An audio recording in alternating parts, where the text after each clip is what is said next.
So this is the widget that sits on our Agent Hub. We call this the OLPC widget. So Agent Hub and OLPC are pretty much interchangeable. OLPC is the portal that our financial advisors submit insurance applications through to us and can see records and manage existing policies. So it's B2B.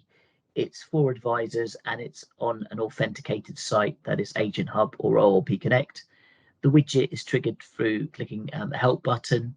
We offer live chat off the bat, and after triaging them to check the live chat team thereafter, they complete a pre-chat form, and that goes through to and is picked up by someone in the chat team. The widget can answer general questions like, how do I start a policy? It contains screenshots that can help you navigate the system. It's useful for finding things such as documents. We also have video content. One of the most commonly used things are our pre-sales underwriting tools, which makes about 20% of the overall usage of the tool. And these are a combination of conversational flows and entities that can answer complex questions on regarding pre-sales underwriting. So you can get an indication of what kind of underwriting it will say without submitting an application. In this case, I'm looking at a BMI calculator. So feeding in information, and it's going to come back with an indication based on this customer's BMI, and it would say this would be accepted at standard rates. Just to give an indication of usage, we have about 10,000 engagements, so 10,000 advisors each month, and it answers about 60,000 questions. Roughly speaking, half of the advisors go on and use the live chat straight away, and about half will go on to service with automated answers. The aspect is channeling, so it has around 100 lines of channeling, and one of the key aspects of this is that we want to have a 24-hour service. So if our advisors are logging onto this portal, they can still find out-of-hours solutions. It also has some forms that can capture information. Just to mention, this is the main version on Agent Hub. We do have a bespoke version that's available for our partners, Nationwide and Barclays, who we give a bit of a bespoke service. Roughly 90% of the content is the same. However, there are different documents. As you can see, this is a demo page with the Nationwide widget on there. We've got a branding on there for them, and we've got content that is just for Nationwide. So we've got 3 partners currently, which are Nationwide, Barclays, and Virgin Money, and each of them have about 10% of the content where it's bespoked just for them, and we can split that information using a system of channeling to identify which one of those customer types is asking the question and providing them the answer.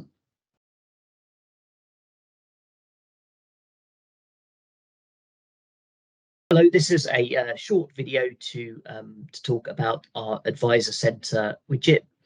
So this is a widget that sits on the Advisor Center. What the Advisor Center is it's a website for our financial advisors. So it's business to business. It's not authenticated. The website's made up of around a few hundred pages, and the key is that the widget sits on all of those pages. So this is our Advisor Center, and as you can see, as I navigate, the widget will follow me and be available. It's quite a passive widget, so it needs me to click on it. We've got some key information pinned onto the widget. The main reason we find that advisors use this is to help them navigate the site. So one thing that gets used a lot is the document finder. We do have a literature library here, but it's not that useful at finding documents. So what we've done is we've hooked the key documents into a literature library, so it can help you. You can search and it can help you find those documents that you need. Just to mention the types of content. So normally we try and keep things to a yes/no conversation for ease of use. So if I have a question about an existing policy, it's just asking me a few questions. Are you the advisor named? Do you want to do this simple thing? And then a short video explaining how I can do that, and just finding out, has that been able to resolve the query? So just to mention, it can host video and images to support our advisors. One of the new innovations we've used on this is that we're able to trigger conversational flows from the actual pages. So if I come down here, it might be that I want to contact the customer service team. It says click here to get started. And then what that is going to do is that's going to launch the widget and start to triage my call. So am I asking about a policy that's in force? Yes, I am. Are you the advisor named on the policy? Yes. And say it's about a payment. It's going to provide me with the channeling options for payment. So that is a feature that we've had. We worked with Bold to get customized, and essentially all it is using this URL. Once triggered, it instructs the widget to open and to pull a piece of content using the content or the article ID, which is that number there. So very easy for us to just change that number and have it so that it triggers a different piece of content and on a different site. Times it's used is about 2,000 engagements a month, and in each engagement asking around four things. We have channeling options. Another thing it does is help direct inquiries into the business, so we can channel them through to the right team. So we do have quite a complex channeling, and again we work on it also contains some forms. So if we can capture that information in a form, like this here is our letter of authority request, that makes up about half of the engagements, the emails that we get in from advisors. So turning those things into forms is really important for us. Just to finally say that that live chat is not available as standard on this widget. And if someone does ask about live chat, we'll be directing them to the Agent Hub. The Agent Hub is our portal, also referred to as the OLPC widget. And as for channeling lines, the most common channel that people come off this widget is to log into our online portal.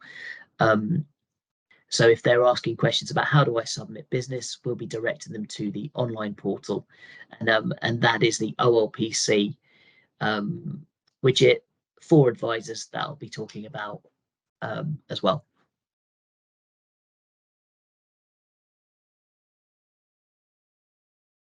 Hi, the purpose of this video is to briefly demonstrate the login process into our My Account. So the knowledge base that we manage here for the login widget it is something that we manage for the whole of the group. So this covers not only retail protection, life insurance, but also pensions and investments. So customers coming here will be from the whole of the L&G estate. This is the login portal for our existing customers, so people who already have a life insurance policy with Legal & General, or any other product for that matter, pension or investment. So on the bottom right hand side of the screen here, you've got the floating help widget, and the customer needs to actively click on this to interact with it. And we use on here a number of chatbot flows, so articles that are linked together to guide the customer through this login process. So we have this article here pinned to the widget, and trying to establish whether the customer is trying to log in or whether they haven't yet registered. The other thing that we have through this widget is if a customer has gone part way through that registration or login journey and seen an error code, they'll be encouraged to return to the widget and type that error code into the search bar. to see some tailored information specific to that error code. So if I were to type in one of those error codes just as an example, so you can see here the widget's acknowledging the code that I've typed in, and then you've got a few steps here that it tries to encourage the customer to self-serve to log in. If we're unable to resolve the customer through that self-service, they choose their product type, and again we offer the escalation then into live chat, so that an agent can take over at this point and get the customer logged in. So through these widgets, we think of our escalations very much in a 24/7 way. So once live chat is unavailable at 6 o'clock, we would replace that then with a contact form that the customer can register their login issue for someone of the team to pick up and get back to them. So this widget appears in a few different places. First and foremost on the login page itself, but it also appears on our manual and partial registration pages. So that this is our partial registration journey. So this is a customer whose policy has been approved, and we've sent them a link to complete their registration for my account. But the widget itself is exactly the same. So this pulls on the same content from the same knowledge base, but it is worth just noting that it is on a different domain. We have the same experience on our manual registration page, which is this one here. So again, a different domain, but the same widget, same content, and this will be for customers who are making a new registration from scratch.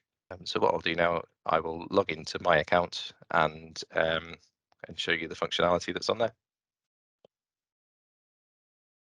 Now that we're logged into my account, so now that the customer is authenticated, what the customer can see here is any products that they have with Legal and General, and the help widget is located just down here on the right hand side.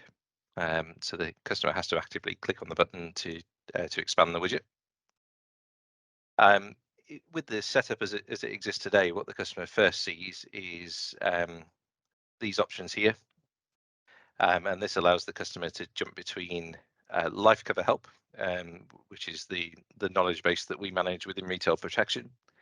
But if they had a pension, an investment, or they want general help, they can click on the other buttons that would appear underneath it to go into those knowledge bases. For the purposes of this, it's the life cover help widget that we'll demonstrate. So once the customer reaches here, one of the key bits of functionality that we want to keep in the new world is the ability to pin information to the front here. The customer can interact with. So from the data that we have in the dashboard, we pin here the most frequently asked questions. And the way that a lot of the content is set up on here is by way of a conversational flow, so with a series of articles that link from one to the other. So an example of this, if I click on how do I access my documents, so you come up with this first article here, and if the customer clicks on the next button, this will take them further on down the flow. We use it in a lot of our flows, images and also video. So the great thing with the widget is it sits on the page. On desktop, it can be increased in size. You can also click onto the images to expand them. And all of this, again, scales nicely for mobile. So as the customer continues down the flow here in this example, so can I view my policy documents? No, I can't. Has it been over 24 hours since I searched them? Yes, it has. And then at the end of certain conversational flows, what we have here are escalations to contact us, so that this will change throughout the day. So in some cases, live chat and call will be available during operational hours. Past 5 or 6 o'clock, that will be replaced sometimes with a contact form or postal address, email address, that sort of thing. But clicking or interacting with any of these will present the relevant information for that escalation. And this is controlled by channeling in the console, so we can switch these on and off ad hoc. Also, every time these buttons are clicked on, it's captured in the dashboard from an MI point of view. So we can use these to continually evolve and improve the service that we're offering through the widget. So another functionality that we have on the widget are our contact forms. So we use these for processes where calling through to us wouldn't resolve the issue, so that the work needs to be passed on to a back-end administrative team, or where those call and chat teams are not available, so out of hours, for example. So again, these forms are launched by the click of a channeling button, as we'd refer to them. And the forms look very much like this. So we have some fields where we can request mandatory information. We can put some regex validation around that. So for this field, for example, we'd be expecting what the customer types to come back in the form of a policy number. If it falls outside of that, they'll get a message to explain to them otherwise.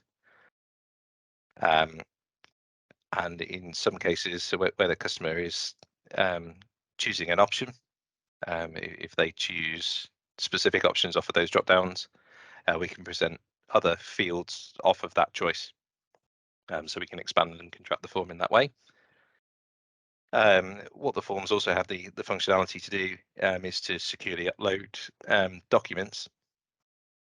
So with these, this goes straight into your browser on your PC. The functionality with this on a mobile is it goes straight into your camera roll or camera as well, which is great for uploading things like a driving license or some sort of proof of ID. So we have that. When we press send on these forms, it goes then into an internal mailbox with a specific subject that is set. And that specific subject line in the email is picked up by our integration so that the work drops into the right team. So another feature that we have within the widget is our deep linking. So the example of this on my account, you can see here the customer has an income protection benefit policy.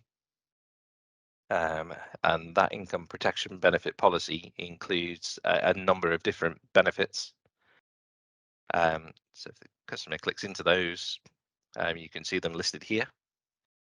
And what the customer can do with these is click on any one of these, and it will not only load the widget, but it'll navigate straight to the article about that particular benefit. And the customer can click and move between these. So this is achieved in the console with a URL link that goes to the article ID for this specific article. And yeah, allows us to seamlessly integrate between my account and the widget itself to provide that information. So the other feature that is used most heavily on my account is our live chat. And with live chat, we have two live chat teams that operate through this particular widget. The first one is our customer service team, and the option for live chat, the channeling button for that will appear at the end of specific chat flows, or if a customer were to put a thumbs down on an answer or search actively for chat. And when it goes through to that chat team, what the chat agent will be able to see is some of this information on the left-hand side here from my account, so that they'll be able to see the customer's name, their policy number, and some of the identity and verification details that are already within my account. That's passed securely into the chat console. The second chat team that we have on here So if a customer chooses the option here, how do I change my name? We have a specific chat team that deal with those requests. So the chat button to navigate through to that team would appear in that instance. But again, they would have that information securely passed from my account so that they can continue that conversation with the customer. It's also worth saying that the chat agent will be able to see how they've interacted with the widget before that. So any articles that they've searched for, anything that they've read, will be displayed there in the chat console so that the agent can efficiently carry on that conversation from that point. In this video, we'll be looking at the Insurance Support Centre on our website, legalandgeneral.com. The video will provide a brief overview in terms of the key features and functionality of the site. Let's get started by looking at the Support Centre structure. Our customers can find content in several ways on the site. Firstly, we have the Type Your Question Here bar at the top of the page. In this example, the customer is asking how to update their address with us. Once they hit enter, they're presented with a response. If I move down the page and to the bottom here, we have our frequently asked questions section. As you can see, there's a list of articles that we present to the customer here. Now, these trend in real time. What I mean by that is that what you see at the very top of this list is the most popular article that is being asked by our customers at that moment in time. So these can change from day to day based on what our customers are asking of the support center. Although that is in the main an automatic trending list, we do have the ability and functionality to manually put articles into this section as well. Moving back up slightly to our pinned topics here. Now, these are put in place with ease of access to articles in mind for customers. So if they have a query around changing their details, for example, they can go into this section and they're presented with the most popular articles relating to changing their details. Again, much in the same way as the frequently asked questions section, these trend in real time. So these can change from day to day based on what our customers are asking. Imaging, videos and web links. We found that using images and videos in our content provides a better level of support to our customers in terms of them resolving their queries. In this section, I'll show you some examples of how we've embedded both videos, images and web links into our content. So in this particular example, the customer's querying their direct debit that they're paying us each month. So as you can see, we have made use of text to help them resolve their query together with this image, which is embedded into the article body. Likewise, I'll just show you an example of how we embed videos into the body of our content. So this one is a customer asking around sort of how they complete one of our forms. And we have some really useful videos to guide customers through these processes. And they actually can be embedded into the article body and actually played from the body of the article as well. So finally, for this section, I just want to touch on external web links as well, something that we make use of when we're moving customers around different parts of our site. So in this example, we can link a customer straight off to the actual trust form that they need to complete. Channeling and forms. Sometimes we need to direct customers to the most appropriate channel to enable them to resolve their query. So what I mean by that is I'll show you the change of address example again in a moment, where the customer may need to contact us to update their address, or they might need to complete an online form, or alternatively they can go to a different area of our site to be able to update their address. So in this example, as I said, the customer is looking to update their address. You'll notice that we tell them that the easiest way to update it is to go online via My Account. Now that is one of the options at the bottom. So that is what we mean by a channel. So if I click on My Account, it takes them to our online customer portal where they can go in, log in and update their address with us. Failing that, there are other options. As you can see here, we have a change of address form. They can click on that. and it opens up an online form that comes into our contact center here, or our automation team and robotics, where that picks up the task and completes it for the customer. Finally, we have the option to make a call here. So they click on the call and they're presented with a telephony number. Now, these channeling buttons are dynamic. So what I mean by that is that if our contact center is closed, so outside of office hours, the call option will disappear and the customer will only be presented with the two options of my account and the online form.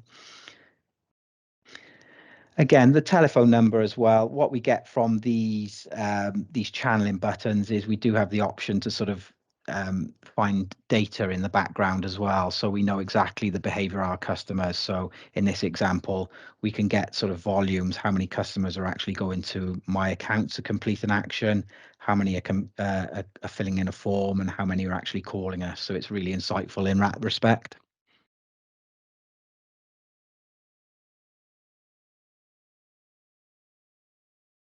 This is our internal knowledge base called Amy, which is used by our legal and general staff members. First of all, going to show you how we would load an article. So we would start typing in the search bar here the question that we have. So how do I change a grantee policy address is what I'm looking for. It also shows me the top 3 possible articles that may fit in with that question. Clicking on that article name then brings me to the static article, which gives me a list of instructions or information that the colleague may be looking for. We also include links to any related articles that are also held on Amy at the bottom. We also have the option to include pictures or videos within our content. So again, I'm going to type into the search bar here. How do I add a note to Verint? This has come up the second article here. When loading this article, again, it's a set of instructions for the user, but we've also got on the right-hand side pictures. These pictures can be expanded to be clearer for the user, just to ensure that they can read the content needed. We also have the ability to include videos embedded within our articles. So I'm looking for who are PSU. When loading this article, I've got a set of information, but it also includes a video, which plays there with sound as well. We then got a number of conversations that we've set up within Amy. So one that we have is a trust referral. What this does is it asks a series of questions to determine which channel is correct for the user, which will then include articles or sets of information, referrals to other areas, or again, pictures and videos. And then we do this by answering the questions using the buttons. So do you want to set up a new trust? Yes. It then asks, do you want to set up additional discretionary trust? We've given them options to additional articles that can help them answer those questions. And then depending on what they answer on this one, it takes them off to just digital discretionary trust pack, which is an additional link we have on there. We also have at the top here these embedded links, which are on every screen of Amy. These can go off to additional articles, so our communications, financial crime, vulnerable customers, and they go off to include additional content. Finally, we have what we call our scrolling banner, which is in the middle here. We use this to display important articles or new articles that we want the user to be aware of. Clicking on that again loads the information.